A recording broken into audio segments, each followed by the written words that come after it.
The truth seems the imposter, while the lie doubles down and welcomes you home. Because with truth comes the responsibility of facing our personal demons, the other us we know nothing about, the doppelganger pleading with us to take notice. The truth will implore we remember what we were born from. We're living within a stunted version of ourselves, a replica of relevance. Some know it and attempt to stifle the nagging ego. Still others think this is all there is, a commonality of function, attainment, and death. Wrestling between the heart and mind, the chatter of the educated ego fights to stay in charge, constantly looking out in the crowd somewhere, in the noise. The renovation, the fix, has always been within. Remember, we once possessed the bliss of a pure mind. I think we're all born creative. Some people say, oh, I'm not creative, but that's not true. You were creative when you were a child. You just lost it by being sort of, when you go through the education system and then the work as an adult, your mind gets a bit limited and restricted and you get a bit self-conscious and suddenly your creativity can be lost. This is a Lego brick sorter. It's called a wind vane. What does a wind vane do? It makes the wind.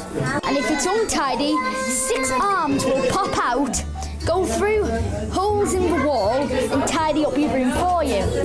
And the retail would, I think, actually would quite be round about 100,000. This is what we give each of the children, and I've got a pile that big now. And that's only 5 days. And next week, we're going to be seeing 300 children. And of course, each child does more than one. So that could be like 400, 500 inventions. Goes 2,000 miles an hour and it's got no brakes. Is a laser put people shoots lasers, but it turns into spades? It's up to people what they see in this project. But it would be nice if they saw that children have a huge potential, of course we know it, but that they can actually do things and make a contribution to this world before waiting to become adults. They're not just like practicing, they're actually have got ideas that could change the world in little ways, or even whether it's a hilarious, fun, brilliant idea. I mean, that's a contribution. They have absolutely loved it. They've had their thinking heads on, they've been thinking outside the box, and they've come up with some absolutely fantastic ideas that I would like to see in my house at home. I think it's given them the possibility that they could do anything, because if they can dream it, perhaps they can do it.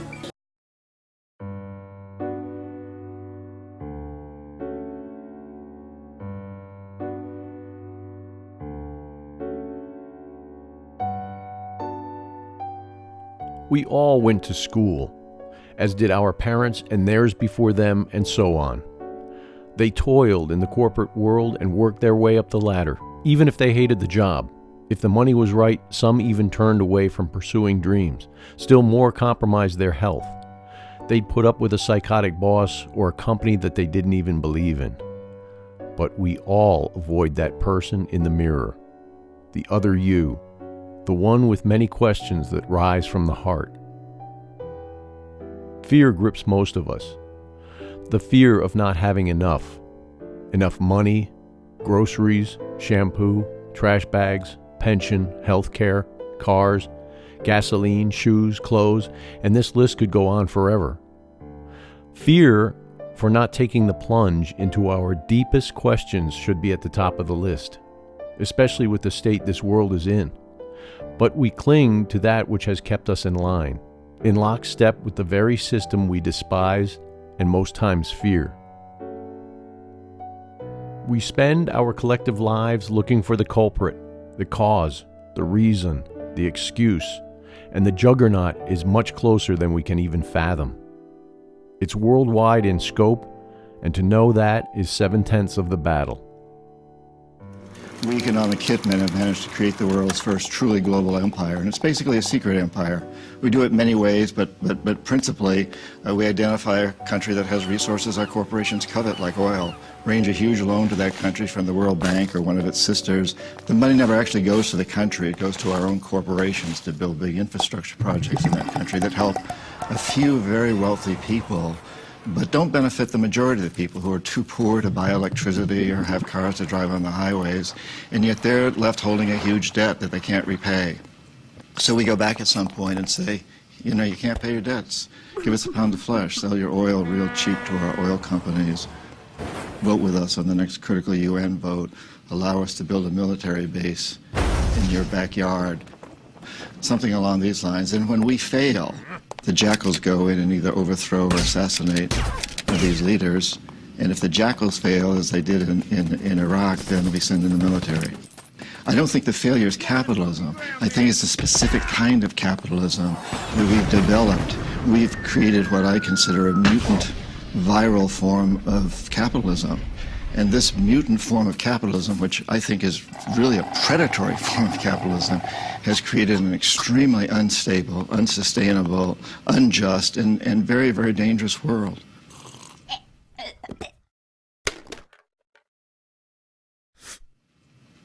I've met a lot of terrorists. I've interviewed them for books. I've never met one who wanted to be a terrorist. They're desperate people. If we want to get rid of terrorism, we must get rid of the root causes, that cancer that is destroying our whole system. Because I think it's really important that we understand today we cannot have homeland security unless we understand that the whole planet is our homeland.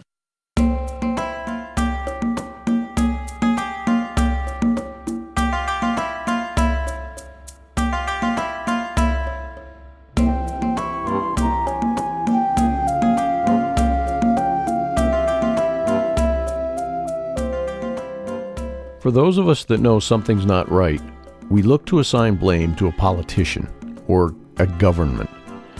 We may feel it's systemic and it's come from the federal government all the way out to our local town. It's actually difficult to pin this discontent to any one thing.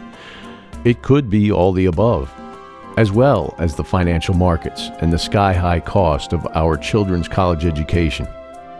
But the one thing all that speculation fails to identify is you and I. Working hard and making a good living should be more than enough to accomplish all the things our parents attained, and then some. In fact, some have exceeded this mark and gone beyond. They feel the hard work has paid off for them, and the world has some rough spots, but in the grand scheme, it's all been worth it. And that's okay. But you're the exception, and this is when things get difficult. We never see eye to eye.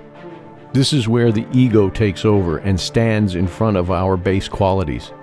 It references being in the right place at the right time, and I paid my dues. But even sitting in the catbird seat can be fleeting, as many have found out in recent years after as many crashes. But there is always the common thread of awareness that seems to go unnoticed. The failure to see our collective part in all of these calamities.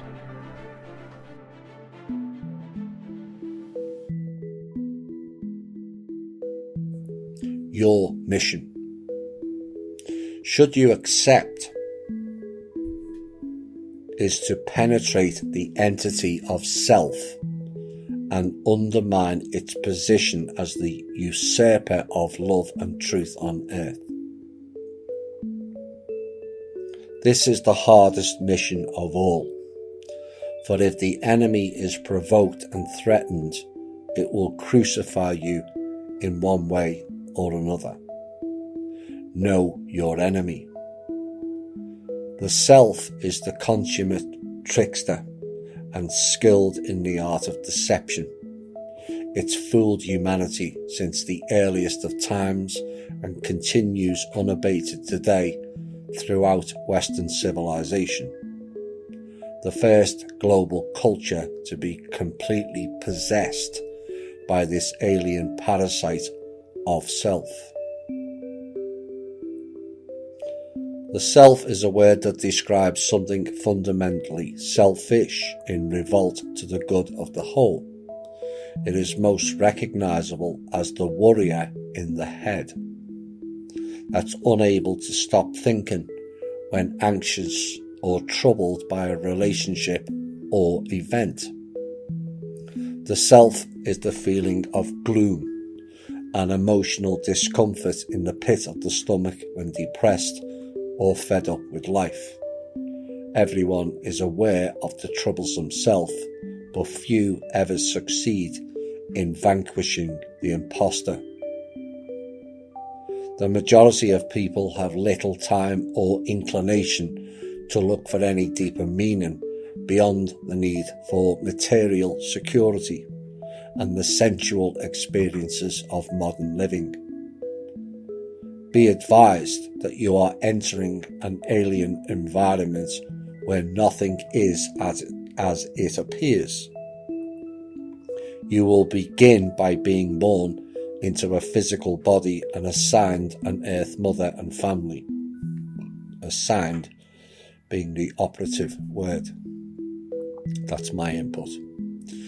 For some years you will be deep undercover with your veil of forgetfulness to help you blend in with those around you. When it's time, you will be partially awakened to begin your mission in a more conscious state of awareness. Later, when able to contain the incoming spiritual power, the full purpose of your mission will be revealed to your intellect. The way will not be easy, since the projective drive of the self-driven world has built-in resistance to anyone courageous enough to dare to stand alone. As those who have gone before have discovered. Recent intelligence suggests strange anomalies on the Earth affecting the planetary consciousness. These, paradoxically, are making your mission possible at this point of human evolution, but dismantling the hold of the diabolical self is a mighty and honourable task. You have been selected for this mission as an agency of truth to attempt this on behalf of the greater good. You will make the journey alone. Be assured that help is at hand to point you in the right direction should you waver or stray off course. A very eloquent description of inner work. He's speaking of the talking head, which goes into the acquisition of the sword within the self. You can't do that with dueling hemispheres. Find out which side argues when you say, I would like to do this, and then the voice in the head, and it's always on one side because you will tilt your head to listen.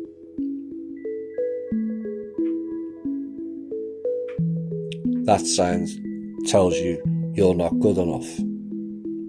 You can't do this. You can't do that.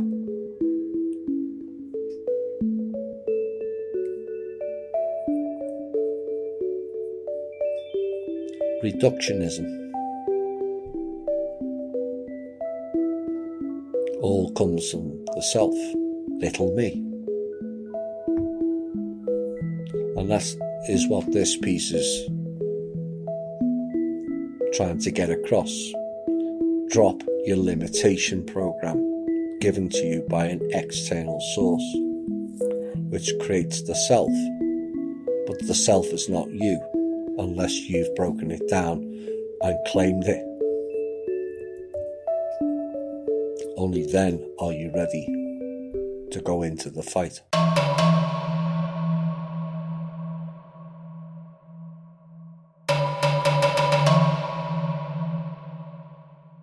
When I was a young boy, one of my first cataclysms came at the age of around 6 or 7. I was watching professional wrestling on television. The two men walked to the middle of the ring and shook hands. Then they began trying to pull one another to the ground. One of the men began to bleed, and I was shocked. I'd never witnessed anything like that. I kept wondering when the fight would be stopped, but it was allowed to continue, and as the camera panned through the audience, I saw that many were smiling and yelling. I remember asking my dad about it later on, and he kind of laughed, telling me that all that stuff was fake. Those men were just acting like they were fighting one another. For some reason, though, I could not grasp that concept. To me, the shock was real. The fear I had was authentic.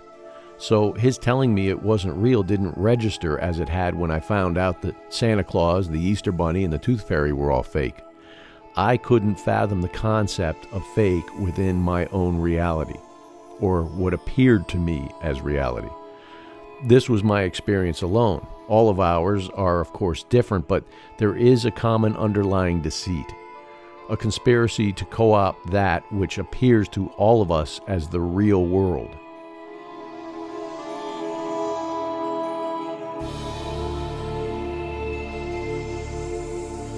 We have a whole system of preparation of the child for life, which always is preparation and never actually gets there. In other words, we have a system of schooling which starts with grades. And we get this little creature into the thing with a kind of, come on, kitty, kitty, kitty, and we get it always preparing for something that's going to happen. So you go into nursery school as preparation for kindergarten. You go into kindergarten as preparation for first grade. And then you go up the grades till you get to high school. And then comes a time when maybe if we can get you fascinated enough with the system, you go to college. And then when you go to college, if you're smart, you get into graduate school and stay a perpetual student. And go back to be a professor and just go round and round in the system. But in the ordinary way, they don't encourage quite that. They want you after graduate school, or after graduation, commencement as it's called, beginning, to get out into the world with a capital W. And so you know, you've been trained for this and now you've arrived. But when you get out into the world at your first sales meeting, they've got the same thing going again, because they want you to make that quota. And if you do make it, they give you a higher quota. And come along about 45 years of age, maybe you're vice president. And you suddenly it dawns on you that you've arrived. With a certain sense of having been cheated, because it is just the same as life feels the same as it always felt. And you are conditioned to be in desperate need of a future. So the final goal that this culture prepares for us is called retirement. When you will be a senior citizen, and you will have the wealth and the leisure to do what you've always wanted, but you will at the same time have impotence, a rotten prostate, and false teeth, and no energy.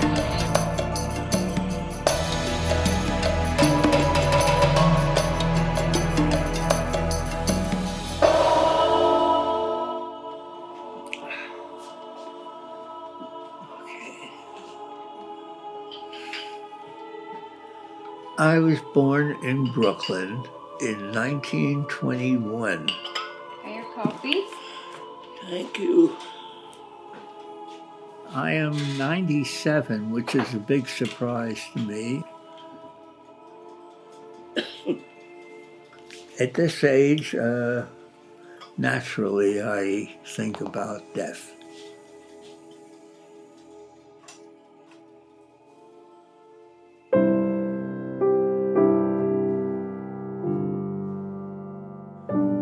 I taught philosophy in the University of California about 40 years, I guess.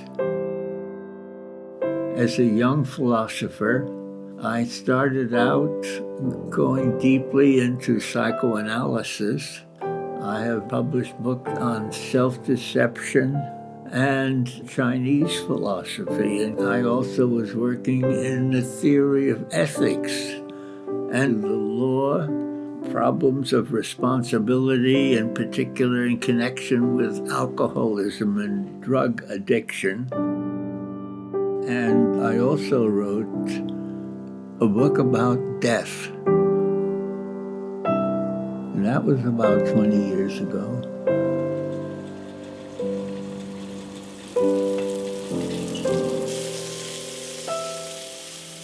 Breakfast!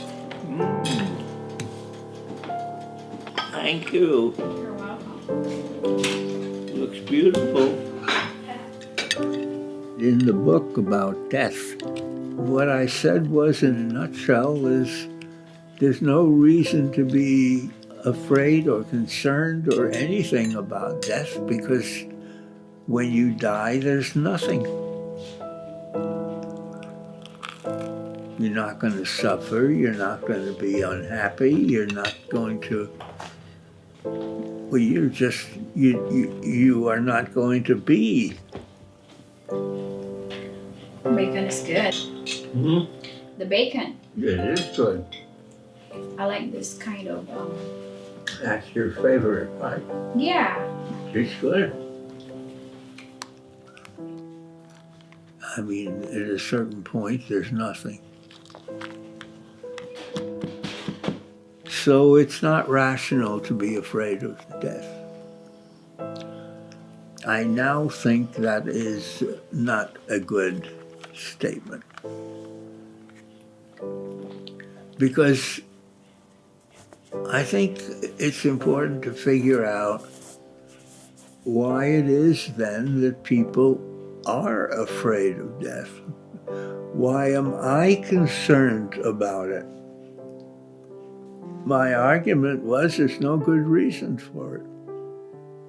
My sense of realism tells me, well, no good reason or not, it is something that haunts me, the idea of dying soon.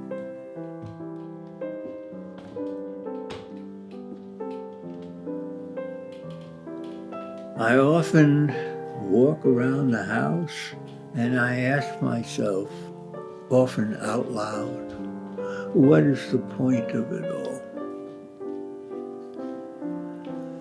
There must be something I'm missing in this argument.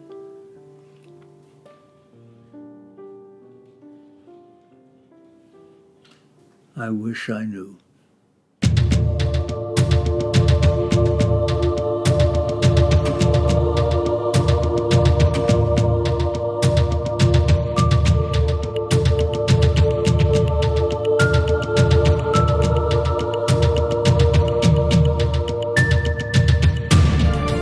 Watching those men wrestle all those years ago instilled a false sense of reality. It knocked me off balance because the blood appeared real. The conflict seemed authentic. I thoroughly believed what I saw, and nothing my father told me could clear what had been accomplished. I began living the lie and looking for a solution within a construct that is designed to elude any type of fix.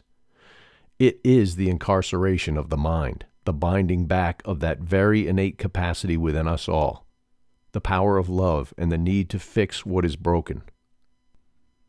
It's still there, waiting for us to rediscover it for the second time.